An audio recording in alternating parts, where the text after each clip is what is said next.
Abra a tua Bíblia no livro de Juízes, capítulo 14.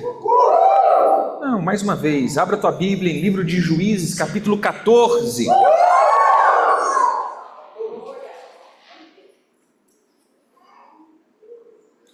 Juízes 14, nós vamos ver um pouco da história de Sansão.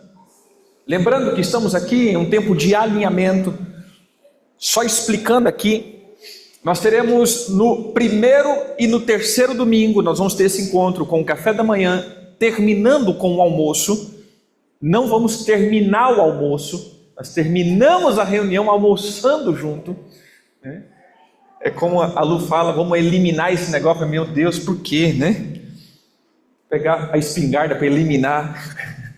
Mas quando ela fala que tem que eliminar uma tarefa, né? Meu Deus, para que eliminar a tarefa, né? Mas vamos lá. No primeiro e no terceiro, a gente vai ter esse momento. Então, coloca na tua agenda. Se você quer estar com a gente, esteja com a gente. A gente vai estar sempre com essa palavra de direcionamento. Bem? É uma programação que era feita com a adoração. Nós estamos estendendo para a igreja também, para poder estar junto aí. Vamos lá. No verso 14, nós vamos ver, perdão, no capítulo 15, não é no 14 não, no 15.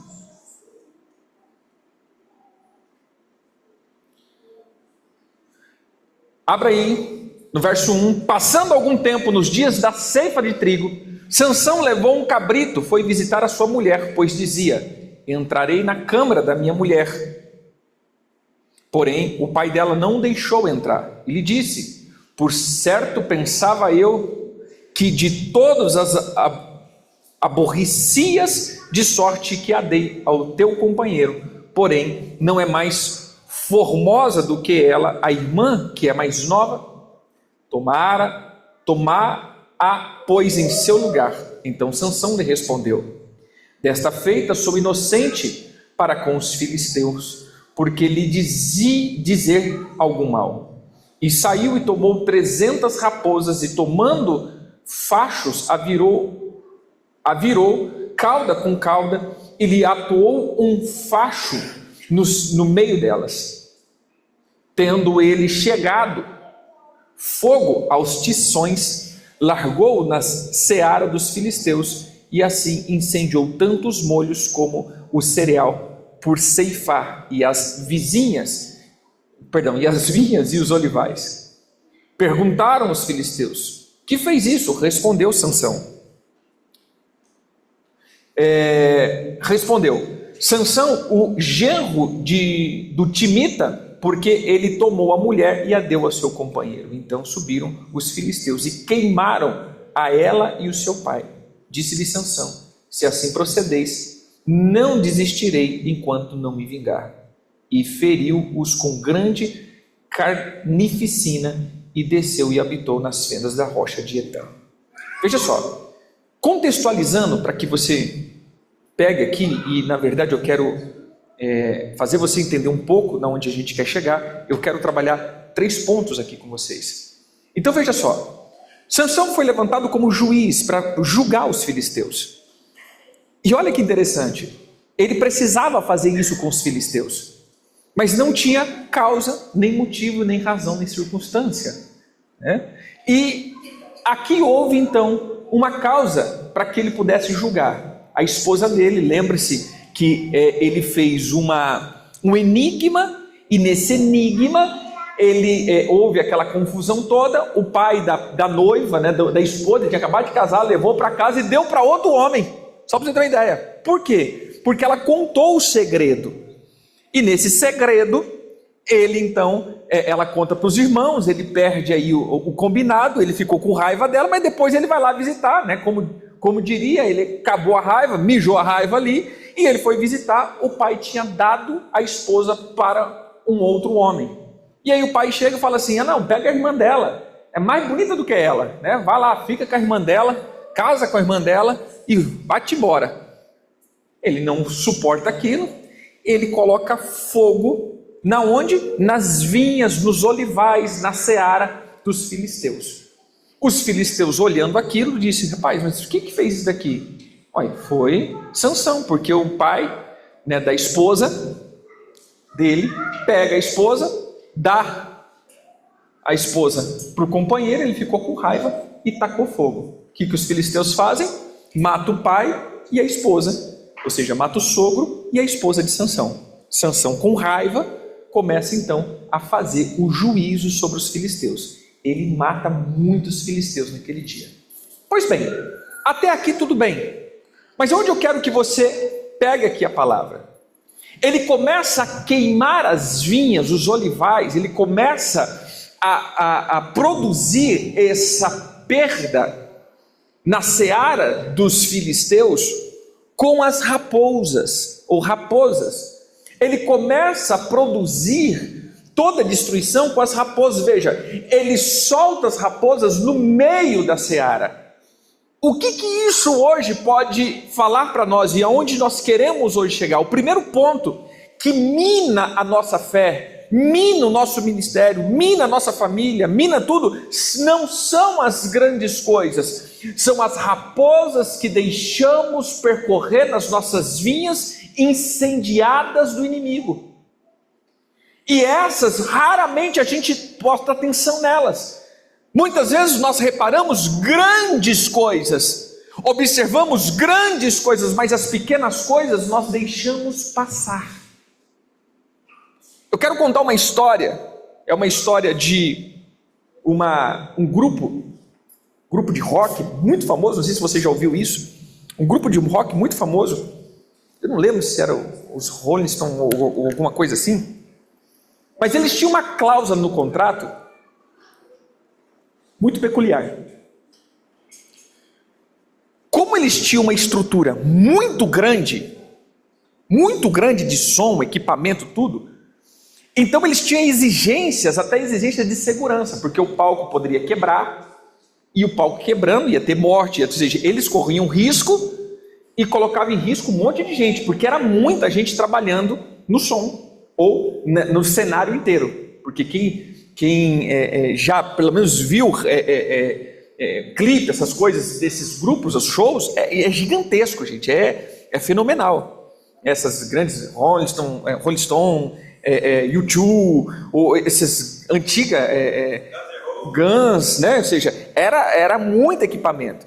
Então, no meio de todas as cláusulas, olha que interessante, no meio de todas as cláusulas que eram grandes, tinha uma cláusula, que se eles chegassem no camarim, não tivesse MM, ou se tivesse MM marrom no meio dos coloridos, ele quebrava o contrato e ia embora. E por muito tempo ele manteve isso. Quer dizer, eles sempre manteram isso. Então eles chegavam, a primeira coisa que o cara via é se tinha MM no camarim, e se no meio do MM tinha MM marrom. Se tivesse MM marrom, ele ia embora. Por quê?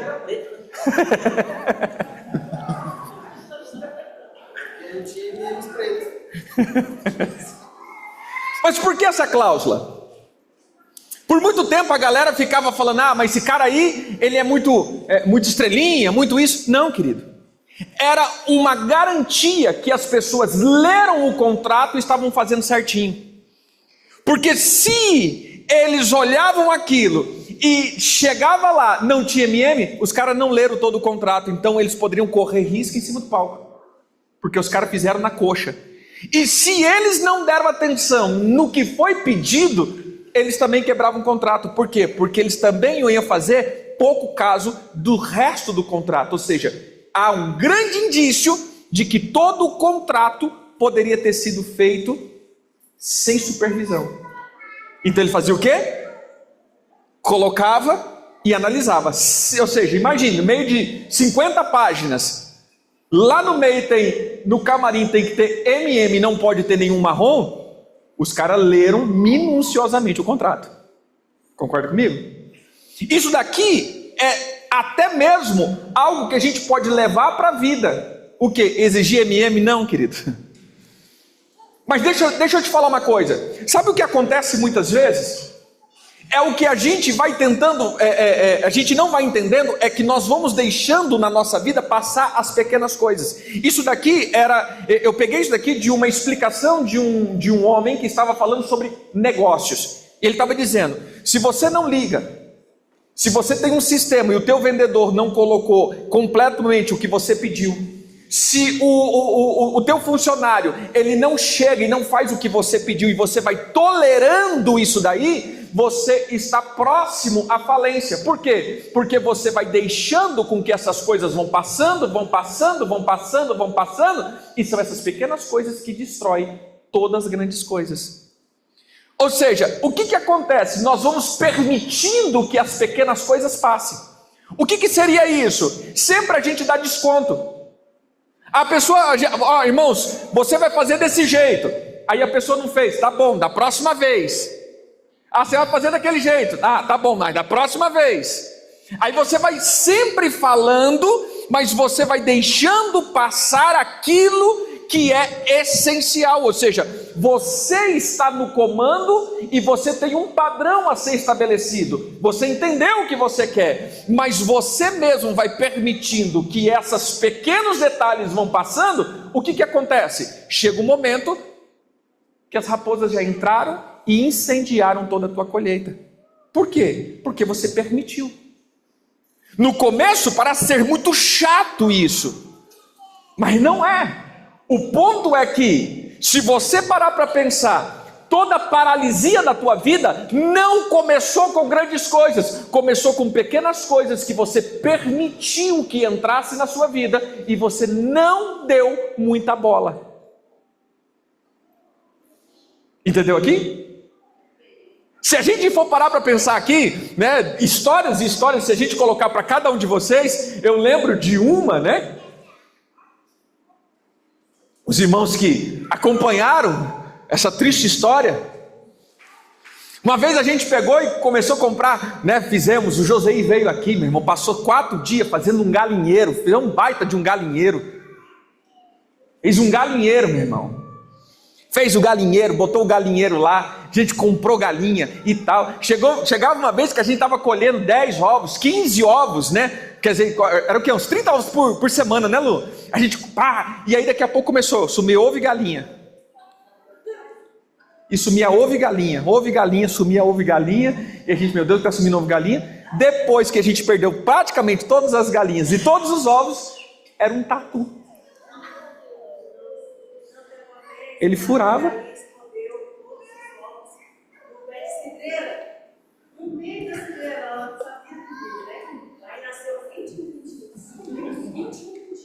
Comeu os 21 pintinhos. Rapaz, a gente tampava o buraco, ele furava, ele passava por debaixo da estrutura do muro, subia lá, comia os pintinhos, as galinhas e os ovos. Ou seja, um pequeno tatu acabou com toda a minha criação de galinha.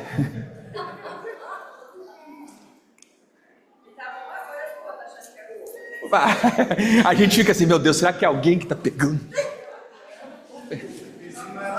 O vizinho não era não.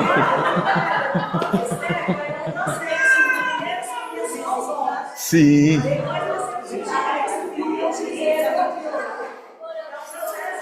É interessante, começou sumindo o quê? Ovos, depois pintinho, depois galinha.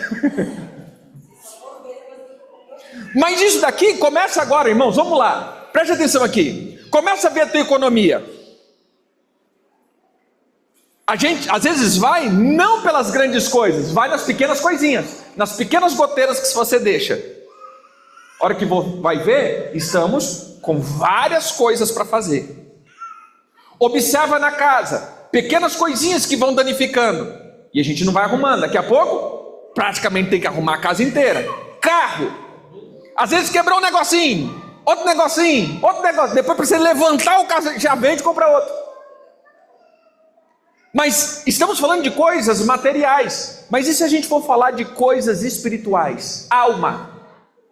Há um sentimentozinho que eu guardo aqui, é um sentimentozinho que eu guardo ali, é uma raivinha que eu guardo aqui, mas chega uma hora, meu irmão, que isso daqui vai prestar conta, vai pedir conta. E quando isso pedir conta, a gente já praticamente abandonou tudo, porque isso tomou uma proporção muito grande na nossa vida. Assim também é o nosso chamado. Lembra que esse ano a gente está com a proposta de falar sim ao Senhor. Agora, se eu preciso falar sim ao Senhor, é porque em algum momento eu disse não. Porque de fato, eu vou dizer Éder, eu já estou no sim há muito tempo. Para mim está fácil dizer sim, porque eu já estou no sim. Agora, quem estava no não no sentido esse tempo eu vou cuidar da minha casa, não, é um tempo que eu vou cuidar da minha vida, é um tempo que eu vou cuidar da minha família, é um tempo que eu vou fazer isso, é um tempo que eu vou fazer aquilo. Se a gente está nisso daqui, é porque a gente já disse não. E por que a gente disse não? Por que estagnamos? Você vai ver, não são por coisas grandes, são por coisas pequenas que a gente foi deixando. Foi deixando.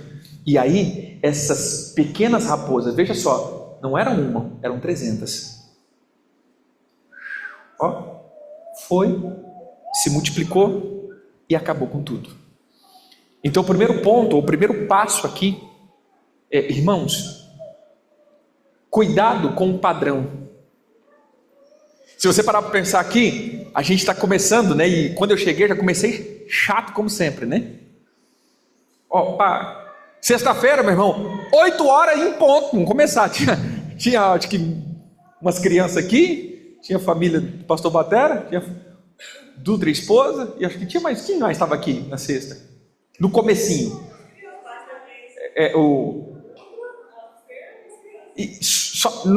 8 horas, ele estava aqui, 8 horas, eu comecei o culto para as cadeiras e para alguns irmãos, né? Pai do Senhor, irmão, Shabbat Shalom, e vamos começar. Por quê, meu irmão? Se a gente começa hoje, toda vez que você ouvir a musiquinha, sabe que começou a contagem regressiva. 5 minutos a gente começa a celebração. Começou a musiquinha, 5 minutos a gente começa a celebração. Por que a gente está fazendo isso? A gente precisa treinar a nossa habilidade de ser chato e rigoroso com algumas coisas. É chato no sentido, é óbvio que tem que ter, vai ser maleável sim, mas o que cabe, a gente precisa manter isso. Essa é uma qualidade que a gente tem que ter. Se a gente vai abrindo sempre exceções, não, vamos esperar mais um pouquinho, vamos esperar, veja só, se você sabe, por exemplo, que o culto começa às 8, e começa às 8, você chega às 8, agora se você sabe que começa às 8, mas a gente sempre espera os irmãos chegar, o irmão sempre espera o outro chegar também. Não, rapaz, vai esperar o irmão, então eu posso chegar também. Aí começa, daqui a pouco a gente começa às 9, né? Porque está esperando o outro irmão chegar. Não, irmão, começa às 8. Com o irmão ou sem irmão, nós está aqui. Amém? Jesus está aqui. Então, 5 minutos antes, a gente está fazendo. Ou seja, é algumas organizações que a gente vai fazendo. Parece ser chato, mas não. A gente precisa manter um padrão. Amém? Então diga comigo, cuidado com as raposas. Mais uma vez, cuidado com as raposas. Entender aqui? As raposas, elas sempre vão acabar com a nossa colheita. Tarefa de casa. Começa a ver as raposas na sua vida. Não pode esquecer o tatu. Veja só. Observa aqui o que está sugando a tua energia. Irmãos, não abra mão de algumas coisas, não abra mão de algumas proteções, não permita que as raposas e os tatus entrem na tua seara. Amém? Não permita. Eu tenho algumas coisas que eu levo comigo, que eu não permito algumas coisas. Exemplo, é raro, mas acontece sempre, às vezes tem alguma discussão familiar, concorda comigo? É raro, mas acontece sempre. Veja só, às vezes tinha discussão, que eu falava não sei o que, tal, discordei. Aí eu pensava comigo, você quer saber do negócio? Vou ficar 1 mês sem falar também. Fica quieto. Não falo também. Meia hora depois eu estava lá, falando. Aí a Lu chegava assim, agora você vem, né? Mas por quê? Porque na hora veio uma coisa no meu coração de se eu me acostumar a fazer isso, isso é a porta do divórcio.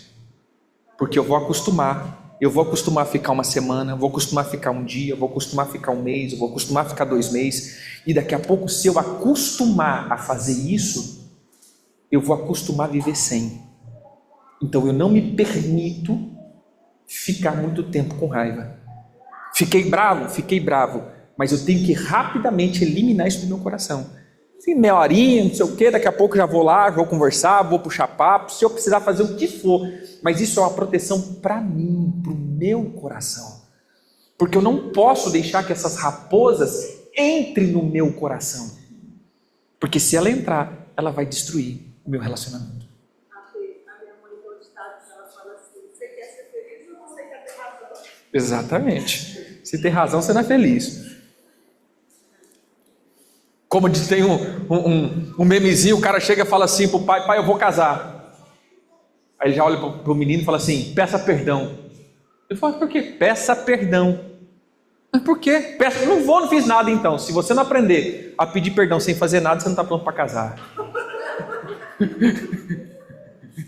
Então é mais ou menos assim, né? Então veja só, o primeiro ponto aqui, nós vamos precisar ver as raposas. Tarefa de casa, até 15 dias, ou seja, essa palavra aqui é a palavra de domingo. Então veja, nós sempre vamos dar continuidade a uma palavra, mas entenda, primeiro ponto, nesses 15 dias, veja as raposas que entraram na sua vida. Primeiro, raposa que entrou no teu tempo. Monitore quanto tempo você passa. Televisão, internet. 2, raposas que entraram na tua alma. Quais são as raposas que entraram na sua alma? Raiva, ódio, mágoa, decepção, rancor. 3, raposas que entraram na tua economia. A maioria de nós somos empreendedores. Quais são as raposas? Ou seja, quais são os padrões que você não está seguindo? Você tem um padrão, você estabeleceu um padrão, aí você mesmo quebra o padrão que você estabeleceu. A partir de hoje eu só vou fazer assim. Aí chega, não, só dessa vez. Não tem só dessa vez, é assim.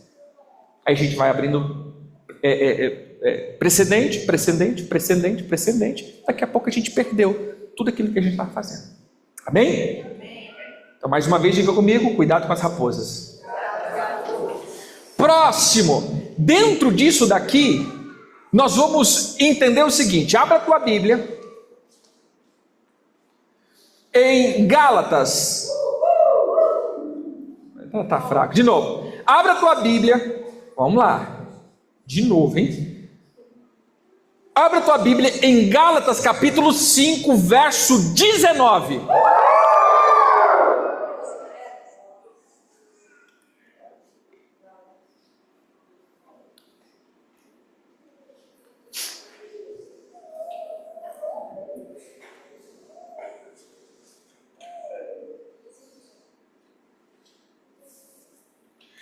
Ora, as obras da carne são conhecidas e são essas: prostituições, impureza, lascívia, idolatria, feitiçaria, inimizade, porfia, ciúmes, ira, discórdia, dissensões, facções, inveja, bebedices, glutonaria e coisas semelhantes a essas, a respeito das quais eu vos declaro, como já outrora vos preveni, que não herdarão o reino de Deus os que tais coisas praticam.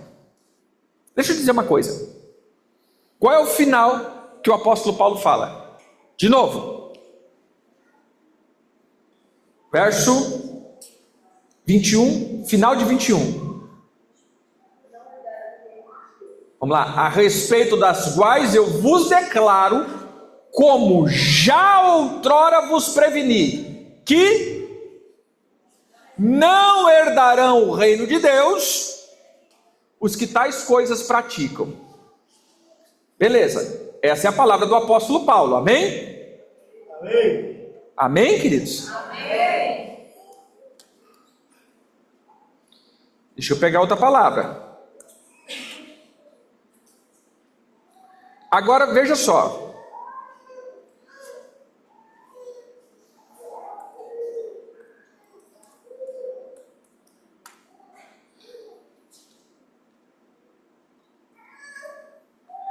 Agora nós vamos ter que entender o seguinte.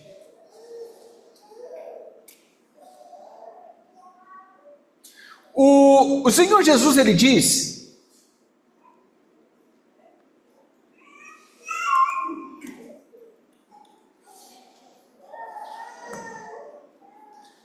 que aqueles que também praticavam essas obras, está lá em Apocalipse, que também essas pessoas ficariam de fora do reino. Aí eu pergunto uma coisa, ficou alguma dúvida? Vamos lá de novo, ficou dúvida? Então diga comigo.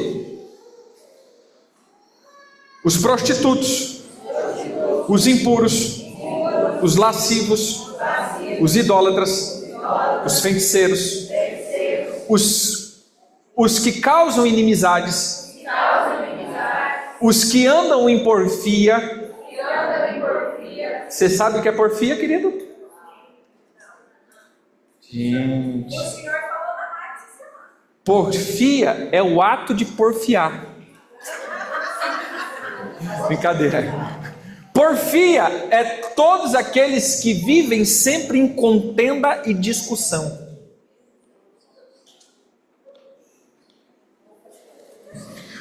Continua comigo. Vamos lá. Os contenciosos, os ciumentos, os iracundos, os que ficam em discórdia, os que promovem dissensões, os partidarismos, os que provocam divisão, os que têm facção, os que ficam na panelinha, os invejosos, os bêbados, os comelões, não tem parte com Deus e não entrará no reino de Deus.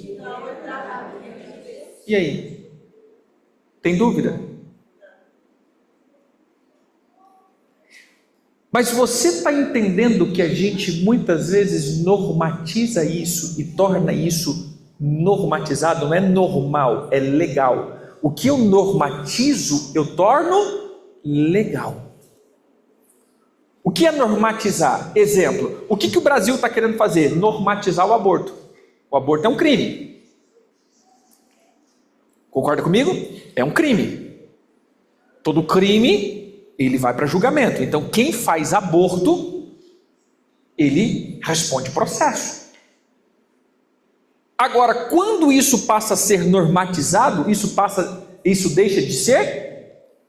Ou seja, os advogados abolissem o crime, né? Ou seja, é um crime que não tem mais validade. No caso aqui esse crime não existe mais e todas as cláusulas que tinha isso daqui foi abolido. Por isso, não é mais crime. Você quer saber do negócio? Por exemplo, na época, adultério era crime. Você sabia disso? Que adultério já foi crime? Ou seja, quem adulterasse, ele respondia penalmente pelo crime. Rapaz, imagina, hein? Mas hoje, teve abolice os crimes. Ou seja, não tem mais. Isso foi tirado da cláusula. Pois bem, você entende quando nós normatizamos, o que nós promovemos? Nós deixamos de ter isso como um pecado. Eu normatizei. Exemplo, vamos lá. Olha as coisas simples aqui. Quando a gente fala assim, prostituição, quando a gente fala feitiçaria, quando a gente fala impureza, mas na verdade, duas coisas aqui a gente ainda tem como algo uau: prostituição e feitiçaria. Mas no decorrer dos dias, o que nós estamos fazendo? Normatizando os outros pecados. Exemplo, vamos lá, inveja. Quem não diz, nossa, rapaz, me deu uma inveja santa do irmão? Nossa, que inveja santa eu fiquei agora. A gente coloca uma coisa que nós fazemos o quê? Normatizamos o pecado. Mas a gente esquece que a inveja é o ponto de partida do homicídio. Ninguém mata a não ser por ódio ou por inveja. Já parou para pensar nisso? Literalmente. Ninguém mata se não for por ódio ou por inveja. Que são as duas coisas, que é as iras e a inveja. Dois pecados que nos tira do reino de Deus. Por isso ele nem precisou colocar os assassinos. Porque quem é invejoso e quem é iracundo também é assassino. É sequência. Se você é muito iracundo, você está matando as pessoas sempre. Porque a Bíblia diz, se eu pensar mal, se eu desejar a morte, e se eu sou invejoso, o que eu estou querendo? O que é do outro. E para ter o que é do outro, o outro precisa morrer. Amém? Amém. Mas a gente vai fazendo o quê? Normatizando. Nós criamos uma norma, não é uma norma e não tornar normal. Porque tornar normal é uma coisa, mas quando eu normatizo, eu cancelo. De novo, eu crio uma abolícios crimes, ou seja, eu tiro da lista de pecado, não é pecado. Outro, glutonaria. Ai, não, deixa eu te falar uma coisa, crente não bebe, mas come. E a gente normatizou. Você já viu que nós normatizamos a glutonaria no nosso meio? Concorda comigo? A bebedice. A palavra glutonaria é cosmos, que ela vem de orgia, farra, luxúria, bebedice. Na verdade, a glutonaria não é só o ato de comer, é um ato de se satisfazer ou satisfazer a alma no vício. Tanto a bebedice, tanto comer e beber, ele faz parte do que nós chamávamos antes de bacanal. Quem já ouviu falar essa palavra, bacanal? É uma palavra feia no sentido de uma orgia sexual, mas na verdade não. Ele não começou assim. Bacanal era um ritual a Baco. Baco era o deus do vinho e da bebedice. Então eles sentavam por 7 dias e tomavam 7 dias tomando. 7 dias eles se fechavam, praticamente era uma festa que eles se fechavam e ali eles iam tomando, ia ficando alegre, ia comendo, e aí ia tendo orgia sexual, um pegava o outro pegava um, e aquele ia ficando ali por 7 dias, 10 dias, e aquilo virava um peteco todo. Por isso, nossa, virou um bacanal esse negócio aqui. O que é bacanal? É um culto a Baco, que era regado a comida, sexo e bebida. Entendeu aqui? Tanto glutonaria quanto bebedice é um bacanal. Mas a gente normatizou. Então o que eu quero que você pense aqui? Querido, o que você já normatizou na tua vida? Lembrando de novo, toda hora eu te lembro isso. Estamos falando de avanço. Nós precisamos avançar. Primeiro, quais são as raposas que estão me dando prejuízo? O que há desordem na minha vida?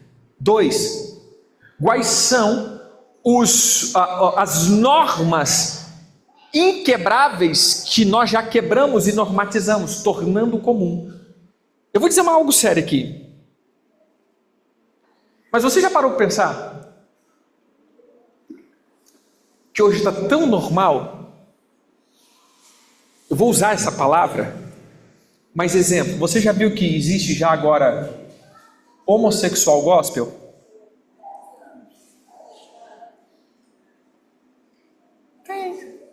Você pega um homossexual e eles cantam, glorificam a Deus, pregam a palavra. Gente, não estou dizendo da pessoa homossexual, estou dizendo do comportamento, não da pessoa. A pessoa é um ser humano que carece, como nós, da misericórdia de Deus, do amor de Deus, do favor de Deus, tudo. Eu estou dizendo do ato. Vamos lá. A homoafetividade, vamos tirar a palavra homossexual. Homoafetividade. A homoafetividade é pecado? Sim ou não? Sim. Já estão com dúvida?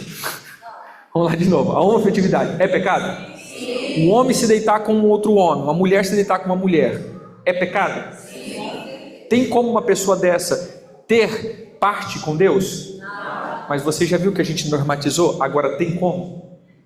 A pessoa mantém a prática homoafetiva, é uma pessoa, é um ser humano, que é um ser humano, pode ser a pessoa legal, pode ser bacana, pode ser uma pessoa top das galáxias, pode ser, não estou dizendo da pessoa, mas nós estamos dizendo do pecado.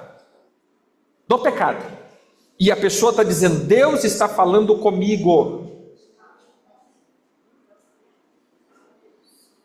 Deus está falando comigo. Normatizamos.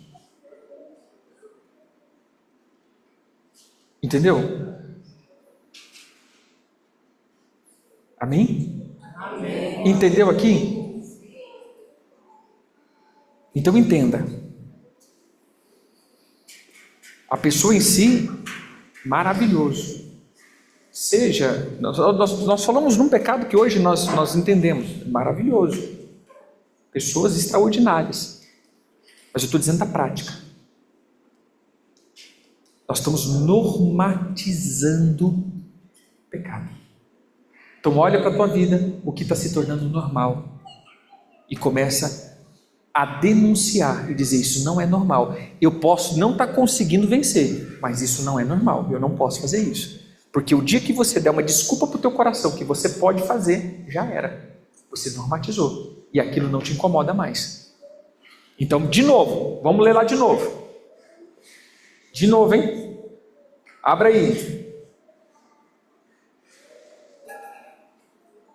De novo. Verso 20. Quer dizer, verso 19. Olha lá. Gálatas 5,19. Ora, as obras da... Vamos ler comigo. Vamos lá de novo. Diga assim, ora. Não, deixa eu pegar a Bíblia, a mensagem, que é mais coisada.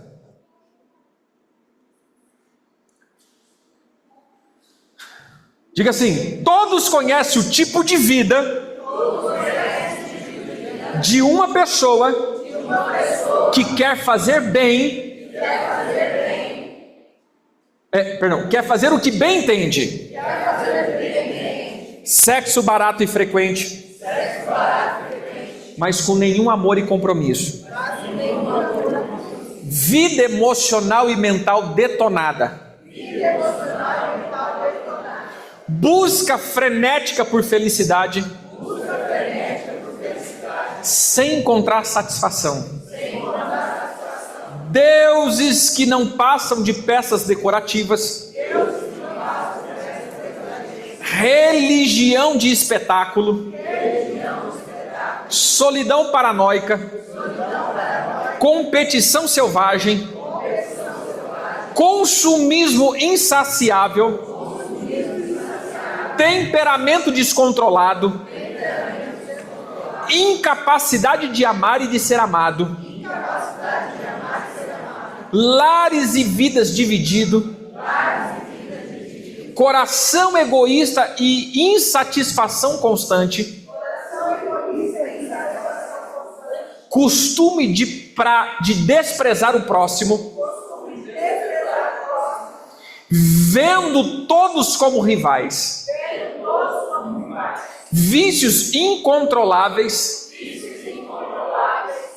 tristes paródias de vida e de incomunidade. E se eu fosse continuar, a lista seria enorme. Aí ele diz assim, essa não é a primeira vez que eu venho advertir vocês. Se usarem a liberdade desse modo, não herdarão o reino de Deus. Amém? Duas coisas já te pedi.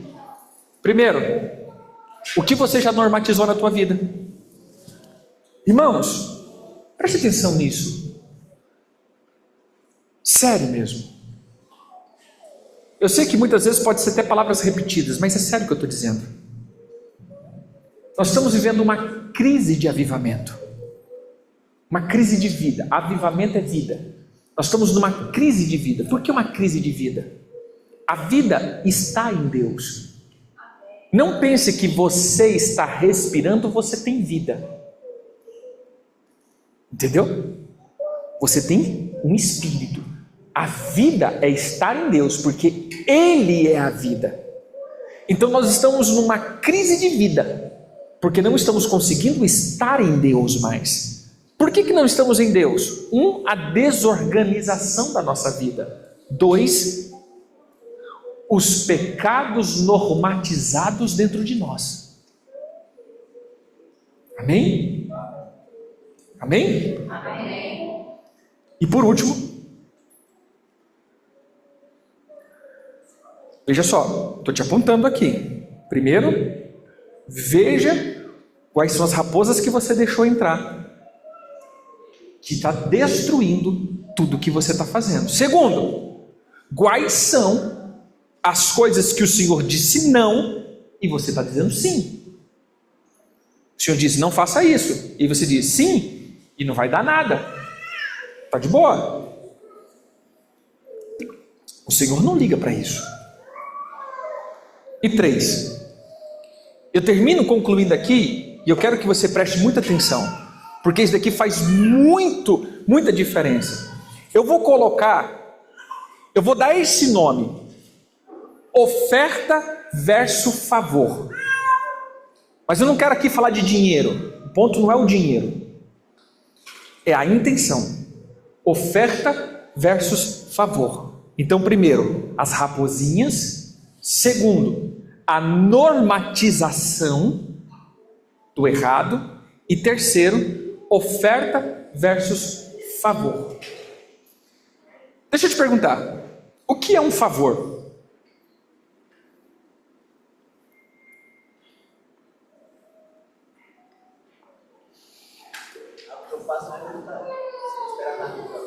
Fiz um favor para alguém.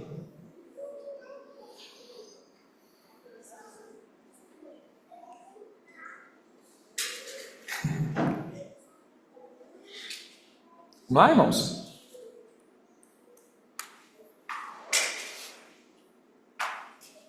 Cada vez Todo mundo falando ao mesmo tempo, a gente não escuta.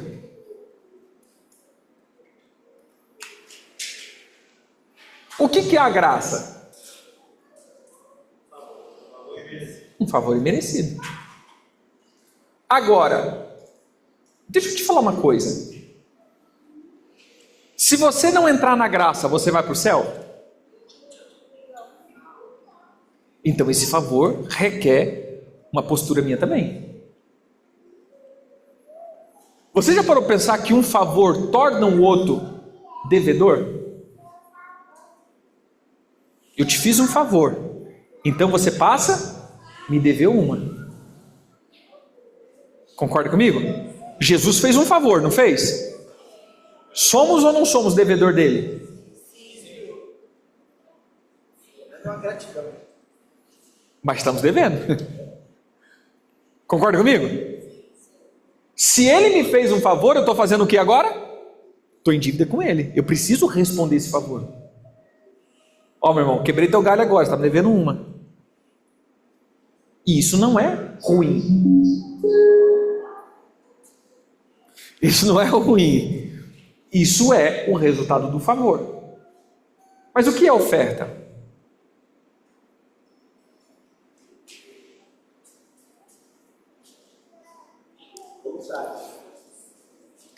Hã? Gente, preste atenção. A oferta sim é algo que eu não espero em troca. O favor, haverá troca. A oferta não. A oferta é oferta. Favor é favor. Se eu te faço um favor, o que acontece? Depois eu me torno devedor. E eu vou retribuir esse favor para você. Porque você quebrou meu galho. Agora, se eu dou uma oferta, essa oferta, ela não tem remissão. É uma oferta. Quem dá uma oferta, quem recebe uma oferta, ele não fica devedor do ofertante. Vamos lá. Você dá uma oferta a Deus, agora Deus está te devendo? Sim ou não? Exatamente. Ah, mas eu sou fiel no meu dízimo, minha oferta, por que isso está acontecendo comigo? Ah, você está cobrando agora a oferta de Deus? Peraí, por que você está cobrando Deus agora? Porque você é ofertante dizimista. Ah, mas eu fiz isso, eu trabalho, eu me esforço, eu faço isso para o Senhor. Peraí, você está fazendo um favor ou você está dando como oferta? Gente, nós precisamos definir isso. Isso precisa ficar definido no meu coração. Senhor, eu estou aqui trabalhando, mas eu estou quebrando um galho porque não tem ninguém, estou fazendo um favor. Beleza, então eu vou cobrar Deus, porque eu estou fazendo um favor para Ele. Agora, se eu estou entregando como oferta, tem como pedir favor, tem como pedir em troca o que eu estou fazendo para Ele? Senhor, eu acordei hoje cedo, eu poderia estar dormindo, mas eu estou aqui, estou te servindo, estou fazendo aquilo, eu deixando o meu dia para ir lá pregar o Evangelho, eu estou fazendo isso, eu estou fazendo aquilo, e agora o Senhor vai ter que fazer isso por mim, porque eu estou fazendo pelo Senhor. Tem como fazer isso? Tem, se eu estiver fazendo um favor. Agora, mais uma vez, agora eu te pergunto, lembra que estamos voltando para aquilo que é voltar a caminhar. Sabe por que muitos pararam? Porque não conseguiram separar oferta como favor. Até hoje fez favor para Deus. Sim, eu estou te fazendo um favorzinho, viu? O dia que o senhor achar alguém, o senhor me coloca no meu lugar, só estou quebrando um galho. Cumprimenta o irmão quebra galho aí do teu lado. Pode tirar uma dúvida.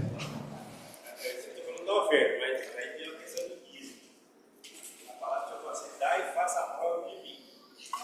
E às vezes você pode estar fechado lá para a oração, tipo você lá para o céu, deixa que eu estou falando disso, que dá e faça a prova de mim, eu estou olhando financeira. Fazer prova é colocar Deus à prova, provar. Vamos agora aqui, sim. Eu vou provar esse pudim. O que é provar o pudim? Experimentar dele. O que a gente pode dizer? A gente sempre colocou, eu vou jogar 2 pontos. Dê o teu dízimo e cobre Deus. Mas hoje, eu tenho um entendimento que é, dê o seu dízimo e desfrute de Deus. Entendeu? Entregue o seu dízimo e desfrute da bondade de Deus. Entregue o seu dízimo e você desfrutará de revelações da parte do Senhor. Prove. Seja fiel e prove se eu não vou fazer isso. Não é isso que ele diz? Vamos lá, abra aí. Malaquias 3:9. Quer dizer, de novo, Malaquias 3:10. E aí, por exemplo, será que a tradução hoje está diferente? De pensar, e aí tem que, quando as coisas não estão acontecendo financeiramente, fazer uma ação, então, olha essa palavra. Então, certo, né? No meio de uma crise, eu ouvi, triou.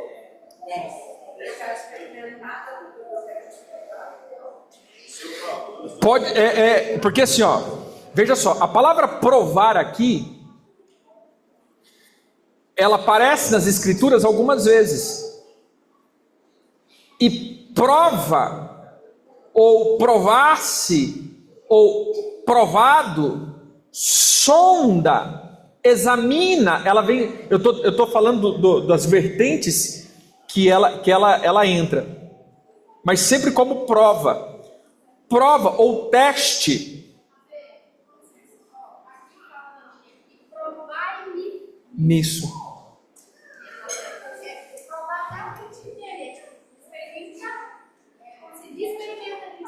Exatamente, porque lendo aqui provai-me nisso, diz o Senhor. Se eu não vou, ele não está pedindo para você falar assim, ó, faz o seguinte, entrega o seu dízimo e me cobre para eu abrir. Não, entrega o teu dízimo e provai-me nisso, se eu não abrir. Ou seja, ele está dizendo, eu vou abrir. Ele não está dizendo para você pedir para ele abrir. Ele vai abrir. Se você for fiel, ele vai abrir. Ele vai abrir as janelas dos céus. Ele vai te derramar bênção. Ele vai fazer você prosperar. Então, eu entendo que a palavra é examinar. Eu vou examinar esse pudim. Como que eu examino o pudim?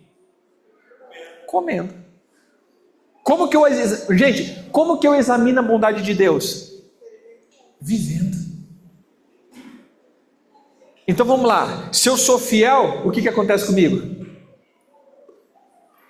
Eu provo do favor dele sobre a minha vida. Mas aí vem o problema sério do ser humano. Qual é o problema sério do ser humano? Vou abrir as janelas do céu. O que é janela? Quem entra pela janela? Só o ladrão. Ou quem esqueceu a chave. Porque janela não é lugar de entrar. Janela é lugar de ver. Uma janela, ela te dá uma visão para um outro ambiente. Uma porta te dá acesso a um novo ambiente. Então, peraí, olha o que o Senhor diz. Se você é fiel, você vai fazer o quê? Você vai provar das revelações de Deus. Então, Deus não vai te dar dinheiro. Deus vai te dar ideias para que você prospere. O que a gente fala? Rapaz, eu vou dar dinheiro, meu irmão, e vai cair. É que nem aquela musiquinha, né? Quem tem 100 vem cá. Quem tem 100 vem para frente, quem tem 10 vai lá para trás. Show Satanás, alguma coisa assim, né? Mas veja só, o fato é que a gente pensa que eu vou dar 100, o Senhor vai me dar 1000. Eu vou dar 2.000, o Senhor vai me dar 20.000. Não, se eu sou fiel no meu dízimo, os céus continuam abertos para ter criatividade e bênção. Criatividade e bênção. O Senhor vai derramar criatividade e bênção. Mas irmãos, eu vou ter que colocar a mão na massa. Já falamos aqui várias vezes. Exemplo, vamos citar 3 exemplos só. 3 exemplos. Primeiro, o exemplo daquela mulher que estava endividada com seu filho. O marido morreu. E ele ficou endividado. A mulher ficou endividada. Então aqui eu abro um parênteses aqui. Presta atenção aqui. Quem aqui de vocês tem seguro de vida? Quem não tiver, fala. Gente, não literalmente isso. Quem não tiver, fala com ele, pelo amor de Deus. Quem não tem seguro de vida, fala com ele, pelo amor de Deus. Não é brincadeira não. Gente, olha como nós somos tão medíocre. Se você tiver um segurinho que você paga lá 10, tem seguro que paga 15 reais por mês.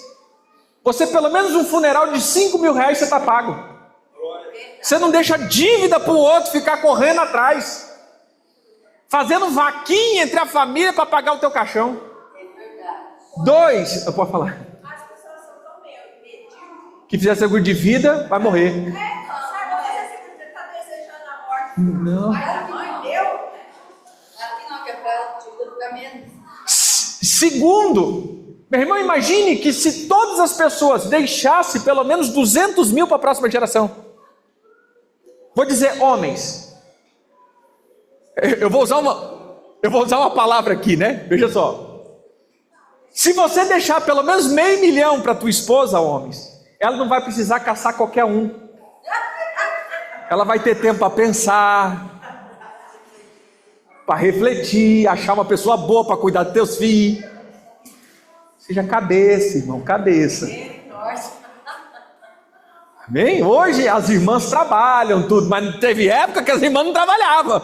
Aí o marido morria, meu irmão, começava a passar fome, pegava qualquer doido. Então, deixa pelo menos uma herança. Agora, brincadeira à parte, você já parou para pensar que se cada homem ou mulher deixasse uma herança, daqui 3, 4 gerações, querido, não tinha pobre na tua geração. Mas o que acontece? A gente morre, deixa dívida, deixa gastos, deixa despesas. A gente viu na Bíblia, era um profeta do Senhor. O cara morreu, deixou a mulher endividada e o filho como escravo. O cara veio lá pegar o filho para ser escravo, Ele chega para o profeta cobrando, parecia que era um favor, né? Ó, o meu marido era profeta e agora eu estou endividado. E agora o que eu faço? O que ele disse? Pega lá, o que você tem na tua casa? O que ele disse? Não, o que ele disse? Então você tem que ter alguma coisa. Não há multiplicação se você não tiver nada. Irmãos, não existe multiplicar zero. Deus vai derramar 1000 vezes sobre a tua vida. O que você tem? Nada. Então é 1000 vezes zero. É um zero grande. Partir com segurança. Partir com segurança. E aí então, o que acontece aqui? Ele pega, fala assim: pega esse pouquinho de azeite que você tem, pega a vasilha, presta emprestado dos irmãos, chegou lá, fez. O que você vai fazer agora? Agora você vai vender. Você acha que agora vai aparecer o anjo vendedor? Não, você vai sair de porta em porta vendendo óleo. Você entendeu que Deus deu a multiplicação, mas teve o trabalho? 2, cobraram Pedro. Jesus paga imposto?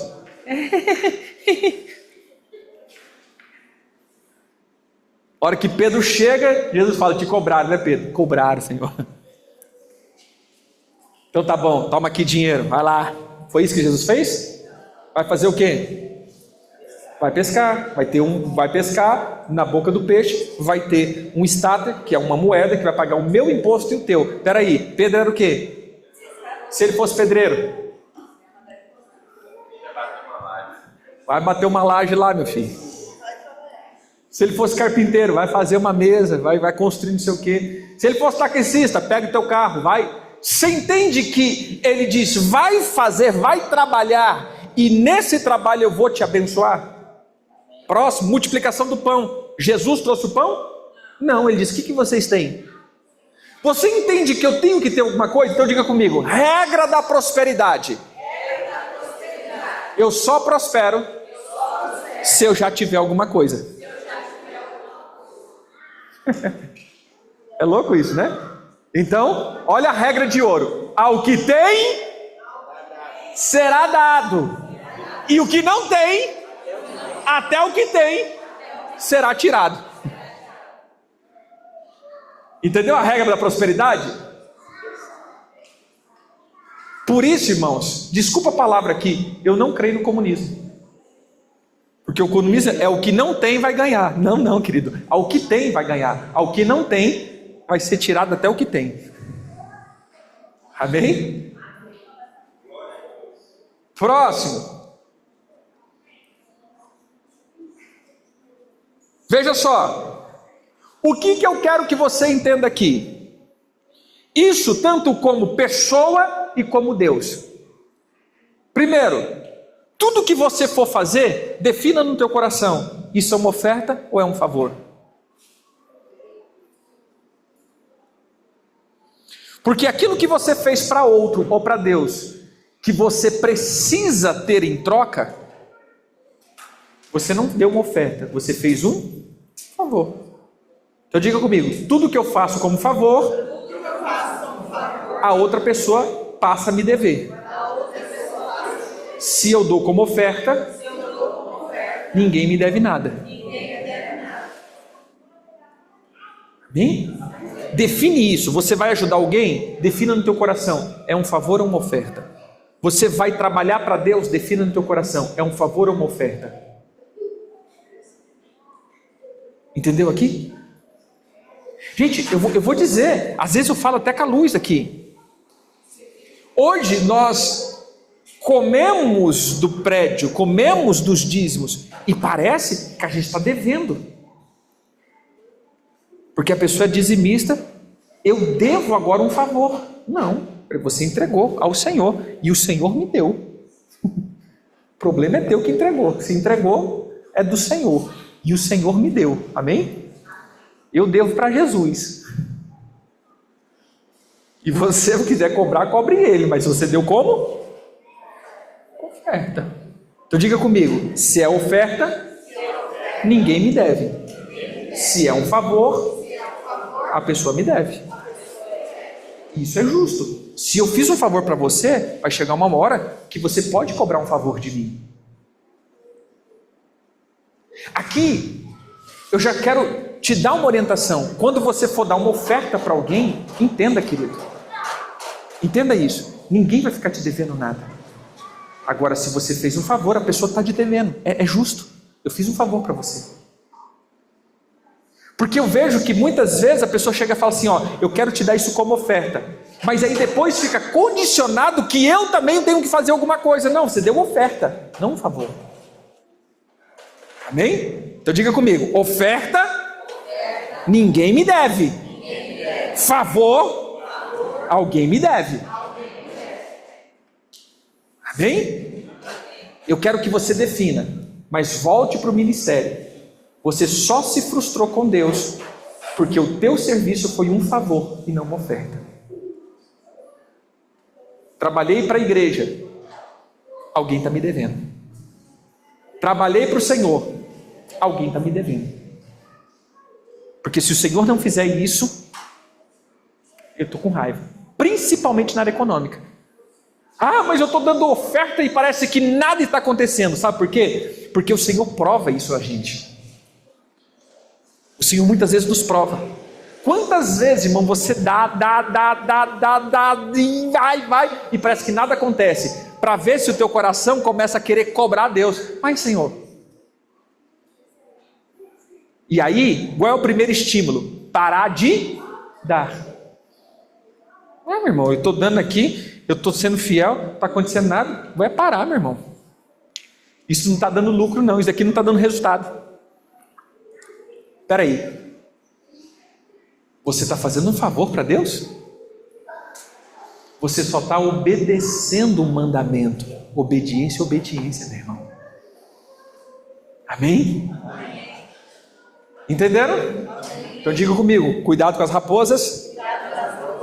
Cuidado com as coisas erradas que eu torno certo. E definir na minha vida o que é favor e o que é oferta. Você pode ficar em pé? Falei 11h30, falta 4 minutos. Rapaz, eu estou ficando suíço. Estou ficando bom, né?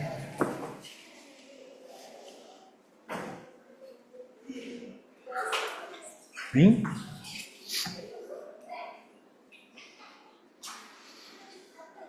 Coloque a mão no teu coração. Diga comigo, meu Pai, te peço perdão essa manhã por confundir as coisas, por te cobrar, por todas as ofertas que eu te dei, por todas as ofertas de tempo, serviço que eu prestei e te cobrava. Perdão, Senhor, por todas as vezes que eu não soube definir as coisas erradas e tornei como certa. Perdão, Senhor, pela ignorância, por não meditar na tua lei e buscar o Senhor mediante a desobediência.